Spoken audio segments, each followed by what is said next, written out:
छोटे शेयरूची छलांग, और इसमें काफ़ी सारे दर्शकों के सवाल हमें ऑलरेडी मिल चुके हैं और अंशुल जी आज हमारे साथ हैं, तो अगले 1 घंटे अंशुल जी रहेंगे, तो फटाफट से आप अपने सवाल और भेज दीजिए और जल्दी से जल्दी हम उनके आपके सवाल लेने की कोशिश करेंगे। हेतल शाह जी का सवाल है, CDSL इसमें क्या करें सर? 1510 रुपये के लिए हुए हैं। तो देखिए CDSL में 50% रिट्रेसमेंट 1522 तक का टारगेट था, कंप्लीट हो गया है। लेकिन एनएससी का आईपीओ एक आध महीने में आते हुए दिख रहा है, तो जब तक एनएससी का आईपीओ आता है ये बना रहेगा और मोमेंटम बना रहेगा। तो स्टॉप लॉस लगा के कैरी फॉरवर्ड करते रहिए और चलते रहिए। बीएससी में स्टॉप लॉस 2385 का या सेफर स्टॉप लॉस 2298 का रहेगा। CDSL में सेफर स्टॉप लॉस यहां से आएगा 1430 रुपए का, और अगर खिंचा मोमेंटम में तो 1643 तक जा सकता है। ठीक है। भाजीश के नाम से एक आईडी बना हुआ है, पहले तो वो उनको भी पता है कि आज आपका बर्थडे है। उन्होंने लिखा है happy birthday Anshul sir, and please guide us on lemon tree and Apollo micro system. Lemon tree sir, lemon tree एकदम साइडवेज है मेरे ख्याल से। स्टॉक मार्केट में अगर करेक्शन आया तो ये स्टॉक भी गिर सकता है। बहुत अच्छा नहीं लग रहा है। फ्रेश एंट्री के लिए तो बिल्कुल भी नहीं है। जिसके पास है 135 रुपए का स्टॉप लॉस ले लें। अपोलो माइक्रो में वर्टिकल अपमूव आ चुकी है। अब यहाँ से थोड़ा सा IFCI हो गया, ITI हो गया और अपोलो हो गया। तीनों में लगभग सिमिलर पैटर्न है, वर्टिकल अपमूव है। या तो साइडवेज जाएंगे मूविंग एवरेज कैचअप के लिए, या फिर पुल बैक आएगा नीचे मूविंग एवरेज कैचअप के लिए, मतलब मीन रिवर्जन आएगा। या फिर अगर मूविंग एवरेज कैचअप होना है तो साइडवेज चले जाएंगे। दोनों केस में अपसाइड अब यहाँ से बहुत लिमिटेड है, एक बार एग्जिट कर सकते हैं। ठीक है। अशोक जी का सवाल है सर, ग्रीव्स कॉटन, इसमें शॉर्ट टर्म टारगेट क्या रहेगा? एकदम थका हुआ शेयर है सर। यहाँ पे ऑलमोस्ट फ्रेश ब्रेकडाउन दिख रहा है। 200 रुपए निकला तो 154.50 तक नीचे आ सकता है। एक्सट्रीम वीक शेयर है। ठीक है। MD घोष साहब सर पूछ रहे हैं DCB बैंक, इसमें क्या करें सर? सर DCB बैंक में अगेन जो हमने डिस्कस किया था कि बाउंस बैक का ट्रेंड बना हुआ है, वो अपने मेजर रेजिस्टेंस 146 पे आ गया है। 146 152 रेजिस्टेंस जोन है, बट इवेंचुअली निकाल लेगा। 160 रुपए तक जा सकता है। 160 रुपए का टारगेट पकड़िए। प्रिसाइज टारगेट बता देता हूं, 161 रुपए 86 पैसे। ठीक है। शरावन शाह जी ने सुपर चैट तो भेज दिया, लेकिन उसका सवाल नहीं मिला। शाह साहब आप जल्दी से अपना सवाल भी भेज दीजिए, लेने की कोशिश करेंगे। अगला सुपर चैट मिला है हमें सुरेंद्र जी का। ये कैरिसिल पर पूछ रहे हैं, 840 के लिए हुए हैं सर, सेल करें या होल्ड कर दें? सर स्पेलिंग बताइए। Sir CARYSIL। मिल गया। मोमेंटम बना है सर। 5 दिन की कंसोलिडेशन से ओपन लो के साथ ब्रेकआउट आया है। 775 का अगर स्टॉप लॉस लगाते हैं क्लोजिंग बेसिस तो 940 रुपए तक मोमेंटम जा सकता है। ठीक है। संदीप कुमार जी पूछ रहे हैं, अंशुल सर गेल से निकल जाएं क्या? तो गेल मोमेंटम स्लो है, बट किसी भी दिन मोमेंटम बनेगा तो 205.80 जा सकता है। मोमेंटम प्ले कर रहे हैं तो एक बार निकल जाइए। इन्वेस्टर फेवरेट हो गया ये मोमेंटम। इसमें धीरे धीरे अभी डल हो गया है। अदानी ग्रुप में चले जाइए, वहां पे मोमेंटम ऑलमोस्ट इस हफ्ते या नेक्स्ट वीक में बनना चाहिए। ठीक है। तो मतलब मोमेंटम प्ले करना है तो आपको अदानी ग्रुप में जाना है, और इन्वेस्टमेंट में अगर रहना है तो गेल में रह सकते हैं 205 रुपये के टारगेट्स के लिए। अगला सवाल हमें मिला है मोहम्मद रफ़ीक जी का। ये बोल रहे हैं कि अंशुल जी को अवतरण दे की बधाई, और बोल रहे हैं कि सर पारस्वनाथ, इसमें बाइंग टारगेट क्या होगा? वीक कैटेगरी का शेयर है सर। बार बार वीकली चार्ट पे लोअर हाईज ही बन रहे हैं। अगर इसको ऊपर जाना भी है तो 27 रुपए निकालना बहुत जरूरी है, जो फिलहाल तो नहीं दिख रहा है। मैं स्टॉक को अवॉइड करके चलूंगा फ्रेश एंट्री के लिहाज से। 27 निकलने के बाद जरूर मेरा इंटरेस्ट आना स्टार्ट होगा, तब ओवरहेड सप्लाई बहुत हद तक एब्जॉर्ब हो चुकी रहेगी। ठीक है। दीपक सिंह जी पूछ रहे हैं सर, कैस्ट्रॉल और अनंतराज में क्या करना चाहिए? तो कैस्ट्रॉल में कल मोमेंटम बार बनी है। मूविंग एवरेज के ऊपर आके सपोर्ट ले रहा है। ऊपर में 229 रेजिस्टेंस जोन है, वहां तक जा सकता है। बट ओवरऑल देखें तो वीकर कैटेगरी का स्टॉक है, पुल बैक लेने के बाद शायद नया लो बनाने जाए। बिल्कुल। कैस्ट्रॉल में कुछ खबरें भी आ रही हैं कि इसमें कि एक्विजिशन या कुछ स्टेक सेल वगैरह की, जिस वजह से ये कंपनी में थोड़ा सा कंपनी को आज क्लैरिफिकेशन भी देना पड़ा है। इन्होंने लिखा है कि BP is carrying out A strategic review of its Castrol business with the intention of accelerating Castrol next phase of value delivery. मतलब इसमें जो बीपी है बाहर की कंपनी, वो शायद कुछ करने वाली है इस कंपनी में, जिसको लेकर कुछ मीडिया में सुर्खियां हैं। हालांकि कंपनी ने अभी इस पर कोई ठीक से क्लैरिफाई नहीं किया। उन्होंने कहा कि हाँ ठीक है, इस तरह की बातें चल रही हैं, लेकिन हम अभी इसमें जितनी बातें हैं आपको पता है, अगर जो भी डेवलपमेंट होगा वो बता दिया जाएगा। इनका कहने का मतलब एक्चुअल में यही दिख रहा है। सर, दूसरा सवाल था इनका कैस्ट्रॉल के अलावा अनंतराज में। अनंतराज सर, अनंतराज में क्या करना है? अनंतराज तेल लग रहा है सर। अनंतराज में बाउंस बैक आ रहा है, बाउंस बैक में रेजिस्टेंस है 648, वहां तक ये स्टॉक जा सकता है। 8 दिन का टाइट फ्लैगिश एक्शन का ब्रेकआउट है। कल हमने बाई भी दिया था, तो क्लाइंट्स लॉन्ग हो सकते हैं। ठीक है। अगला सवाल मिला है साहिल जी का। अरे साहिल जी ने केवल बर्थडे लिखा है, हैप्पी बर्थडे अंशुल सर। कोई सवाल नहीं सर, ये देखिए सर, आपकी फैन फॉलोइंग ये है, लोग आपको इतना प्यार करते हैं और आप इसको अवतरण डे बोल के अपनी पार्टी बचा रहे हो। गलत बात है अंशुल जी। नहीं नहीं सर, पार्टी बचा नहीं रहा हूँ, भंडारा ले रहा हूँ। अरे भंडारा क्या होता है? भंडारा, भंडारा तो मतलब कोई पूजा पाठ होता है, कोई बड़ा भगवान देवी देवता को मनाते जब करते भंडारा। किसी के अवतरण पे भंडारा क्या होता है? पार्टी होती है। जो भी है आना चाहिए। देखो सर, भंडारे में पूरी कचौड़ी आलू की सब्जी होती है, पार्टी में बहुत तरह की चीजें होती है, तो हम पार्टी एक्सपेक्ट कर रहे हैं। भंडारा तो ठीक है सर, लेना ज्यादा अच्छा लगता है ना, देना थोड़ा सा तकलीफ दे लगता है। चलो सर ठीक है, आप कंजूसी के सारे रिकॉर्ड आप तोड़ दो, कोई बात नहीं। चलिए, अगला सवाल मिला है हमें शक्ति दास जी का। बोल रहे हैं कि डी देव का short and long term target और स्टॉप लॉस क्या होगा? सर, कल बड़े वॉल्यूम से ब्रेकआउट आया है। 3508% वॉल्यूम राइज था, 3.7 मिलियन, और पूरी रेंज बना के चला है। तो एक बार के लिए 322 और 360 ये दो टारगेट मिल सकते हैं। वीकली चार्ट पे बड़ी फॉलिंग ट्रेंड लाइन का ब्रेकआउट बन रहा है, तो I would wait closely. Weekly chart पे 322 के ऊपर क्लोज करता है तो स्टॉक में एक स्ट्रक्चरल रिवर्सल, एक अप ट्रेंड बनने की गुंजाइश बढ़ जाएगी। तो 322 रेजिस्टेंस है, वहां तक जा रहा है, उसके ऊपर टिक गया तो फिर बड़ी तेजी के लिए तैयार हो जाएगा।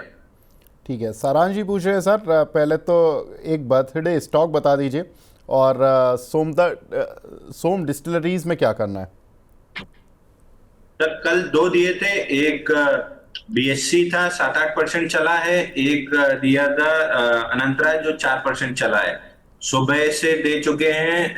कौन सा दिया था जो अपर सर्किट मार दिया था? जोडियक दिया था, जो ऑलमोस्ट अपर सर्किट के आस-पास है, अपर सर्किट मार भी चुका था। इसके अलावा एक बात भी बताया, दौलत एग्रो, ये भी लेकिन 10% चल गया, इसके टारगेट भी हो गए। चल अभी थोड़ी देर में कुछ मिलने दीजिए, फिर बताते हैं नया स्टॉक। ठीक है सर, सोम डिस्टिलरीज में क्या करना है? तब तक एचटीबीएल सर का रिजल्ट खराब आया है, रिजल्ट की वजह से नीचे आ रहा है। जब तक 140 प्रोटेक्टेड है, मान के चलिए कि थोड़ा सा तेजी बनी रहेगी। 140 निकल गया तो फिर इसमें प्रॉफिट बुकिंग आएगी। प्रॉब्लम ये हुई है कि खराब result all time high breakout के पास आया है, तो थोड़ा सा ये दिक्कत कर सकता है। दैट बीइंग सेड, मैं 140 के नीचे ही बेरिश होऊंगा। 140 के नीचे क्लोज किया तो फिर मैं थोड़ा सा बेरिश रहूंगा। 110 तक के लिए एक गैप भी छूटा है 123 के आसपास, तो 123 110 तक के लिए।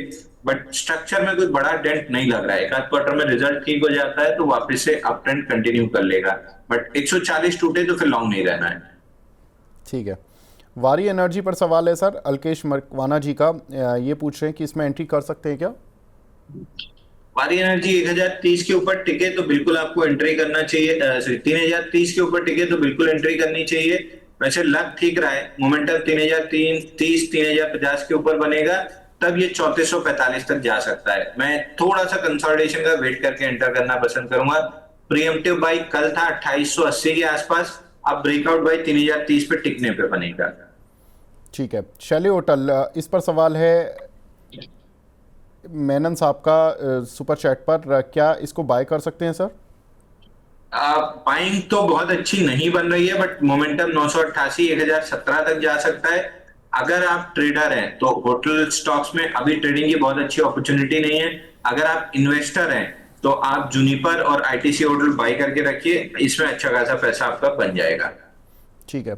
अंकित सिंह जी वैसे टाटा टेक पर पूछ रहे हैं सर, आज मैं इस पर थोड़ा डिटेल में ही बात करूंगा स्टॉक एक्सरे में, लेकिन आप इस पे ये पूछ रहे हैं कि और कब तक टारगेट और कब तक मिलेगा? बाय है इनका 767 पर, सर क्या टारगेट और कब तक मिलेगा इनका टारगेट?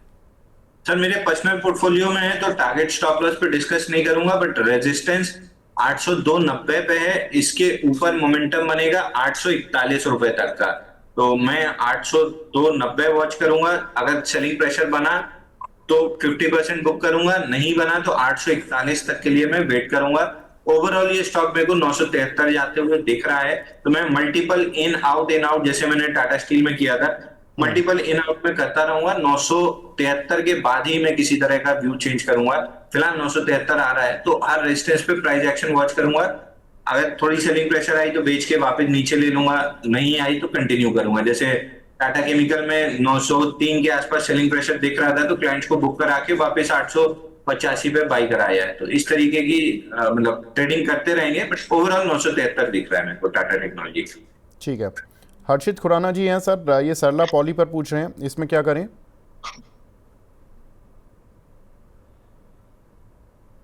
सरला पॉली सर 117.88 का टारगेट हमने डिस्कस किया था, जो कल अचीव हो गया है, तो हमने प्रॉफिट बुकिंग दे दी है क्लाइंट्स को, क्योंकि ओपन हाई खुला था और सेलिंग प्रेशर दिख रही थी।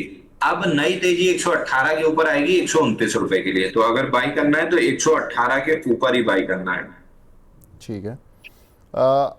अगला सवाल है, डीवी कोचिंग क्लासेस के नाम से एक आईडी बना हुआ है। पहले तो आपको जन्मदिन की बधाई दे रहे हैं। दूसरा इनका है सवाल है कि पेट्रोनेट पर आपका व्यू जानना चाहते हैं सर। पेट्रोनेट सर वापस वही हुआ, सारी अच्छी खबरें निकल गई लेकिन स्टॉक में 50% रिट्रेसमेंट 322 क्रॉस नहीं हुआ। अब अगर ये 300 के नीचे क्लोज देता है तो 246 रुपए का टारगेट खुल जाएगा। इसी स्पेस में अगर रहना है मतलब गैस एलएनजी वाले में, एनी डे मेरे को इन्वेस्टमेंट के लिए आज से गेल ज्यादा अच्छा लग रहा है। ठीक है, तो इन्वेस्टिंग के लिए गेल ज़्यादा अच्छा लग रहा है एज़ कम्पेयर टू पेट्रोनेट। अगला सवाल सर एमए ग्लोरी के नाम से है। इन्होंने पूछा है कि टाटा स्टील में इन्वेस्ट कर सकते हैं 1 साल के लिए, क्या टारगेट रखें? तो टाटा स्टील थोड़ा सा 2-3 हफ्ते कंसोलिडेशन डिप मिल जाए, क्योंकि 164 रुपए पार हो नहीं रहा है इससे, तो एक बार शायद 154 152 की जोन टेस्ट करने आएगा, क्योंकि मेटल स्टॉक में भी स्विंग हाई के पास फाइनली वीकली पे रिजेक्शन ही दिख रहा है। तो प्रॉफिट बुकिंग कंसोलिडेशन इसका दौर 4-6 हफ्ते चलेगा।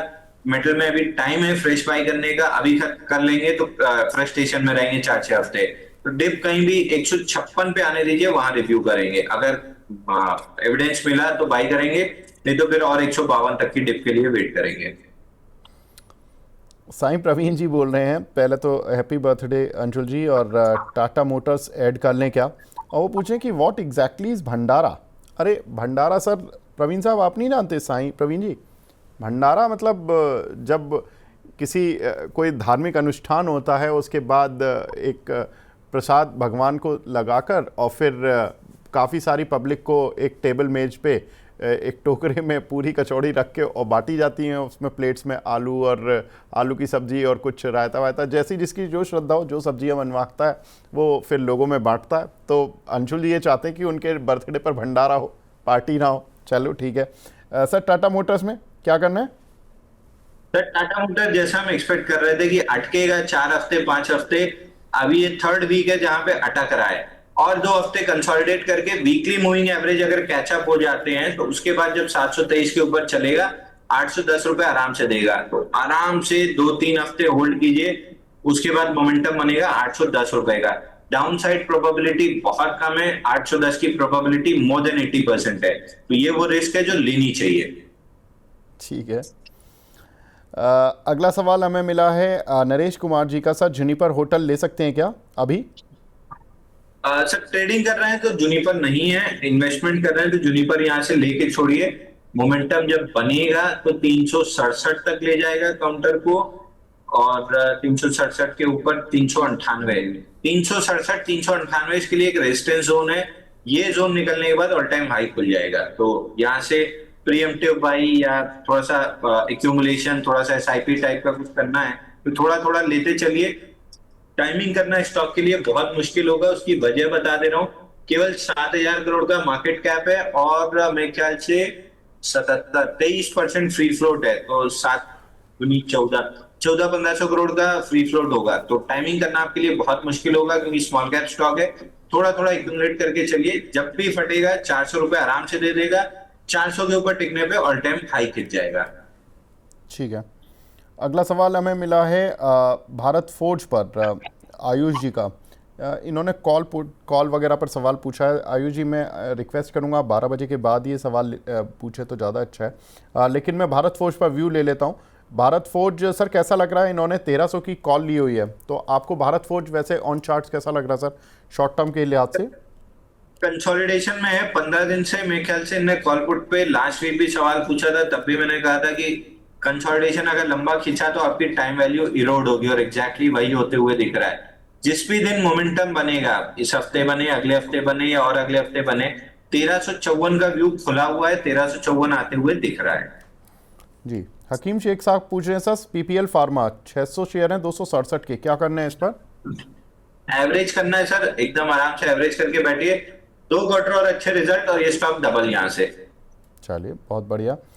सत्तू यादव जी, आपको बर्थडे की बहुत बहुत बधाई दे रहे हैं। और आगे बढ़ते हैं। एक सवाल मिला है हमें गजानन जाधव जी का, ये पूछ रहे हैं sir, ABFRL Aditya Birla fashion 88 रुपये के कुछ शेयर लिए हुए हैं, क्या करना है, इस पर क्या व्यू है आपका? तो देखिए, जैसे हमेशा हर स्टॉक के साथ होता है, कॉर्पोरेट इवेंट के बाद थोड़ा सा दबता है, तो ये भी दब रहा है, बट मेरे को 108 रुपए और 121.70 ऑल टाइम हाई दोनों के लेवल दिख रहे हैं 1-1.5 साल में। एक्यूमुलेशन आपको करना है तो 85 रुपीज के आसपास से एक्यूमुलेशन स्टार्ट कर सकते हैं, बट ये ट्रेडर फ्रेंडली नहीं है। इसमें मोमेंटम जो आती है वो ट्रेडर फ्रेंडली नहीं होती है, इन्वेस्टर्स के लिए है, केवल इन्वेस्टर्स प्ले करें। ठीक है। प्रवीण वाजपेयी जी, पहले तो आपको बर्थडे की बधाई दे रहे हैं और कह रहे हैं कि कीप स्माइलिंग ऑलवेज सर। और BPCL और HPCL सेल और होल्ड? BPCL और HPCL, BPCL 349 तक के लिए होल्ड करना है। हिंद पेट्रो अपने टारगेट पे आ गया है, एक बार प्रॉफिट बुक कर लें। 421.50 का था, हो गया, अब डिप मिलेगी तब देखेंगे। ठीक है। एक हमारे दर्शक हैं यहाँ पर JWL पर पूछ रहे हैं, प्रमोद राजपूत जी, 420 रुपये के इन्होंने कुछ लिए हुए हैं सर। 10 से 12 दिन का टारगेट क्या होगा? 10 से 12 दिन में तो बहुत कुछ चलते हुए नहीं दिख रहा है सर, लेकिन 3-4 महीने 5 महीने के प्रोस्पेक्टिव से अगर इसी तरीके से वॉल्यूम बने रहे तो 50% रिट्रेसमेंट पूरे फॉल का 506 है, वहां तक आ सकता है। ठीक है। सुशील जी बोल रहे हैं कि thank you Anshul sir, Suzlon में प्रॉफिट बुक कर लिया 74 पर। सर सही किया ना, नीचे तो नहीं लेना, रिजल्ट तो बड़े जबरदस्त आए हैं। सर 74-72 का टारगेट था, वहीं पे खुला है, ऑलमोस्ट वहीं पे खुला है। 50% प्रॉफिट लॉक इन कीजिए, फिर एक्यूमुलेट करेगा ये 8-10, मतलब कम से कम 8-10 दिन और आइडियली 4 से 6 हफ्ते, उसके बाद 80-50 तक जाएगा। तो 50% प्रॉफिट बुक करके 50% होल्ड करना है। ठीक है। भारती देवी जी हैं, हमारी रेगुलर व्यूअर हैं, आपको जन्मदिन की बधाई दे रही हैं सर। कल्याण ज्वेलर 697 के लिए हैं, इन्होंने टारगेट 3 महीने का पूछ रही हैं, क्या रखें? ये भी वीकली चार्ट पे रिवर्सल और बाउंस बैक के सिग्नेचर बना रहा है। 50% रिट्रेसमेंट 600 रुपए पे है, तो 600 रुपए पे जाके स्टॉक अटक सकता है। 600 रुपए पे एक बार दोबारा सवाल पूछेगा। ठीक है। मेहुल जी पूछ रहे हैं सर, एनवायरो इंफ्रा 127 रुपये के लिए हुए हैं, क्या टारगेट रखें इस पर? कल और आज की सेलिंग बहुत अच्छी नहीं लग रही है, नीचे 226 आ सकता है। 226 प्रोटेक्टेड रह गया तो फिर ऊपर में 296 तक जा सकता है। तो इस पुल बैक में हालांकि वॉल्यूम बहुत नहीं है, कल थोड़ा सेलिंग वॉल्यूम था लेकिन आज नहीं है फॉलो थ्रू में, तो 226 के आसपास अगर प्रोटेक्शन मिलता है तो 296 खुल जाएगा। एक आध हफ्ता इसके लिए काफी इंपॉर्टेंट है। ठीक है। एक हमारे दर्शक हैं, लर्नर के नाम से आईडी बना हुआ है, उन्होंने पूछा सर अदानी ग्रीन और सुजलॉन क्या बाय कर सकते हैं इस लेवल पर और क्या टारगेट रखें? तो लोन अभी बाय नहीं बनता सर, अब ये कंसोलिडेशन में जाएगा, पहला टारगेट अचीव हुआ है। अदानी ग्रीन यहाँ पे बाय करके रख लेना चाहिए, प्रोबेबली अगले हफ्ते में मूव बननी चाहिए। थर्ड वीक ऑफ कंसोलिडेशन है, नेक्स्ट वीक मूव आनी चाहिए। नेक्स्ट वीक नहीं आई तो उसके नेक्स्ट वीक आ जाएगी, but move almost consolidation 50% done दिख रहा है। तो कहाँ तक आएगी सर मूव, क्या टारगेट रखें? पहला तो 1127 पकड़िए, 1127 निकलता है तो फिर रिवाइज करेंगे।